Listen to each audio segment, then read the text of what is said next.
What's up, fantasy people? This is Tyler, Big Turd Ward, and Taz, the dog, coming at you live from my garage. And this is the Fantasy Footballin' Show. Today's episode, Mock Draft Mondays, man. Today, we are going to go over the biggest winners over the last 2 weeks. So, as far as winners goes, risers and ADP, we did this 2 weeks ago, but hey, man, 2 weeks is like half a month in some places, and half a month is a long time in this fantasy mock draft world. So, let's kick this off with number 1, Rondale Moore, Arizona Cardinals. So, you might have saw that DeAndre Hopkins got let go this last week. So, we're going to see a couple of these Arizona Cardinals ripple effect. You know, DeAndre Hopkins is a big stone in the pond. There are some ripple effects going on right now. So, one of these, Rondale Moore is now plus 8.2 in ADP. So, almost a full round. He is going in the 17th round now. He was going like 18th. So, still, he has a very high chance to be the number 2 wide receiver in the Arizona Cardinals offense. Get the second most yards. He had 8+ targets in 5 of 7 games without Hopkins last year. 1 with Hopkins, but still, dude, like 8+ targets in 5 games of 7. That's pretty good. If you're chasing targets like me, 1 touchdown in those games. So he's not really a touchdown red zone target, and that's exactly what DeAndre Hopkins was. So removing that, I don't think that's going to change anything. It's not like he's not going to get that 1 touchdown. If anything, I would bet money that Rondale Moore is going to get more than 1 touchdown next season. Head coach says that Kyler Murray is not even close to returning. That is on May 13th. Kyler Murray returned unknown after he tore his ACL and his meniscus.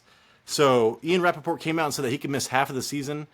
Nobody's been denying that so far, so that is kind of scary.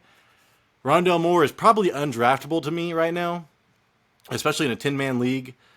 So yeah, dude, like if you're just like really going running back heavy, maybe you have a couple tight ends, a couple quarterbacks, pick up Rondale Moore and count on him in the second half of the season.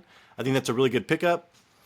And so we're going to go straight into number 3 because this is, it's a pretty exciting pick. Jason and I have been targeting him in our mock drafts. I am talking about number 3, Hollywood Brown, or Hollywood Marquise Brown. I don't know. I think he doesn't want the Hollywood moniker anymore. I'm not really sure about that. He is up 5.5 ADP, so that is half a round. So far, I mean, I think this is huge, dude, because in the 10+ targets in 4 of the 6 games without Hopkins last year, he had 6 in 9. Those other 2 games, he had like a 17-target game with 140 yards. He got 3 touchdowns in that stretch, so half the games he's getting a touchdown with a 67% catch rate. They played, Kyler and Hollywood Brown played college together, college ball. He lobbied for the Cardinals to get him, so he has investment, in watching Hollywood Brown succeed. And it showed up last year, dude. He was killing it. And then DeAndre Hopkins showed up, and all those numbers got muted, like, immediately. So, as far as, right now, Hollywood Brown is going in the middle of the 7th round. I actually drafted him in our fantasy, in our mock draft. Go check it out. Mock draft, beer time breakdown mock draft this last Friday, last episode. Yeah, and so anyways, dude, I drafted him then, but as soon as I drafted him, I really wanted to go check out, do a deep dive into Kyler Murray's health. Because I figured there were updates, man. Like, usually there's updates. Oh, he's doing great, blah, blah, blah. There's not really a lot of updates on this guy, so I even kind of got more scared about, not denying the half a season. So we're looking into, like, maybe week 8, week 9. They've got like a late bye. They might just rest him, say they don't do well at all. Like the Cardinals are the least talented team in the NFL according to PFF. Dude, so that is very scary for him. But dude, like I would love to pick him up in like the 9th round, maybe.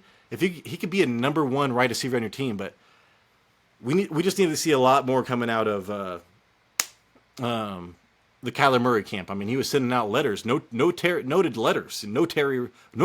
letters last season. We need some of those on his health.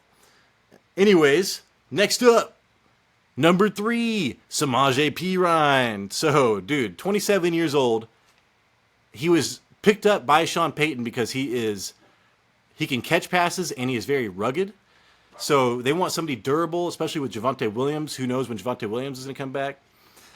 And when he does come back, is he going to be able to carry a full load? Probably not. Like I would be very surprised if Javonte Williams is getting 20 touches anytime, except maybe if they make the playoffs or something like that, and they're really relying heavy on that. But the good news for Samaje Perine, right? This is the biggest news. We talk about offensive line here.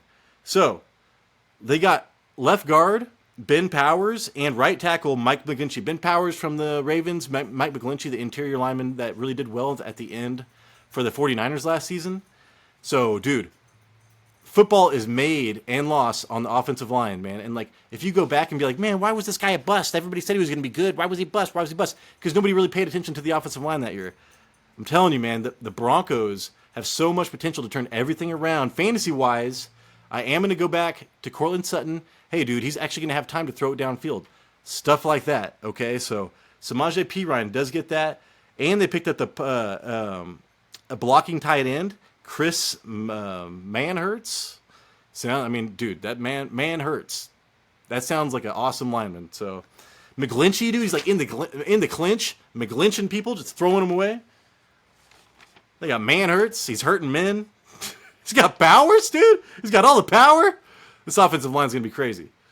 All right. They've got $50 million invested in that starting five. So, all right, this is what Sean Payton does. He turns around the offensive line. He started with, actually offensive and defensive line. He started with the offensive line on this team. Look for the Broncos. People are starting to realize the Broncos are going to do a lot better. So that's why I'm thinking that Samaje Perine is jumping up, because last I checked, Javonte Williams, I even checked again, it was Sean Payton was saying, hey, he looks like he's looking good. He's probably going to be ready for training camp. But we need some hard evidence here, people. And Terrell Davis, warned against that immediately. So listen to Terrell Davis. Samaje Perine is going to be kind of a high-risk player because we do not know when Javonte Williams is going to come back and what that workload is going to look like. But, hey, we saw Samaje Perine succeed with the timeshare with Joe Mixon. And hey, man, dude, there's going to be a lot of opportunity on this team with this offensive line. So love that. He is going 7-8 turn right now. Jason actually drafted him on Friday. So all these players, I think that we did not draft Rondale Moore, but I drafted Hollywood Brown, and Jason drafted Samaje Perine. So please like and subscribe, please, please, please. And hey, we have a Spotify. If you just want to not look at my face, man, it's actually pretty fun when you just listen to our voice. So we are on Spotify. We have a real podcast now. I'm trying to get it on other places as well, but right now it's only on Spotify. The link is on our homepage. Go to that top thing. It's like, Fantasy Football and Show. It's like a banner with like spray paint looking stuff. It'll say, follow our podcast. And just click on that, man, or woman. And do us a favor, man, and just like this video. And please subscribe. We need growth. We live paycheck to paycheck here, man. I think I'm actually negative of that. We could use some help. So let's get to 1,000 subs. All right. Thanks you again, and catch you on the flip side.